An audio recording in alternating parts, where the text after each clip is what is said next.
Unit 605. It started at home. Obviously, in Unit 605, it was a passion project during the pandemic. It was a project between me and my longtime partner. So we decided to come up with coffee that is non-acidic.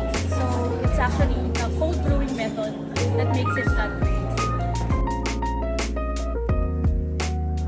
So if you will notice, the place is very much like a home. It's like our personal condominium. Pero we wanted to share it with everyone. So everyone who comes here are just like friends and family to us.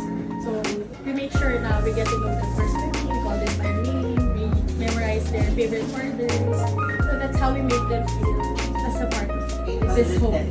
So we always say we're glad to have you here at Unit 605. So if you'll notice the interior, it's very cozy, warm, and you will really, it will really catch your attention. Kasi hindi siya usual look sa mall nun, makikita. Kasi when you see the color orange, it gives you energy, creativity, just like the coffee that we serve. We specialize in cold brew coffee that is high in caffeine but not acidic like sa coffee. So it's actually gut-friendly already.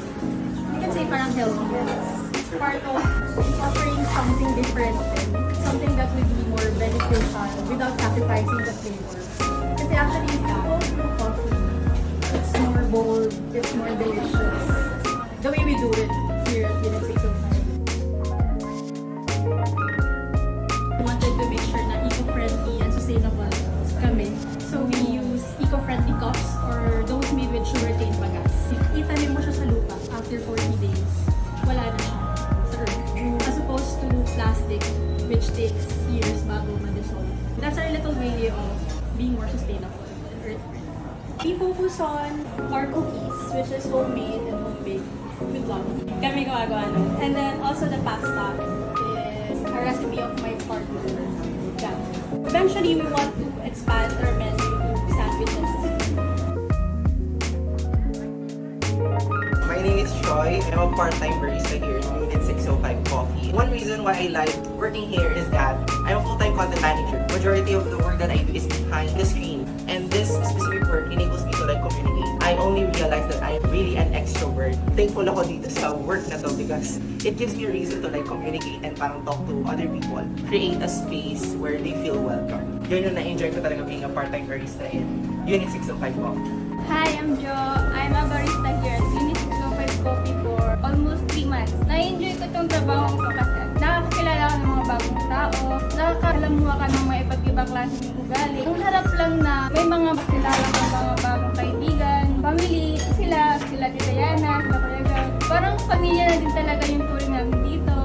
Sa mga customer namin, the way sila na i-approach kami din, kung paano sila i-approach, paano sila mabiti sa amin. Nakakataba ng puso. So parang na-enjoy ko siya the way na may napapasaya din kaming ibang tao.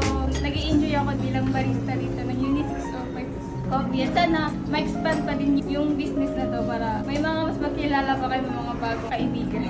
Hi, I am Anzel. Nag-apply ako dito para maging barista. My experience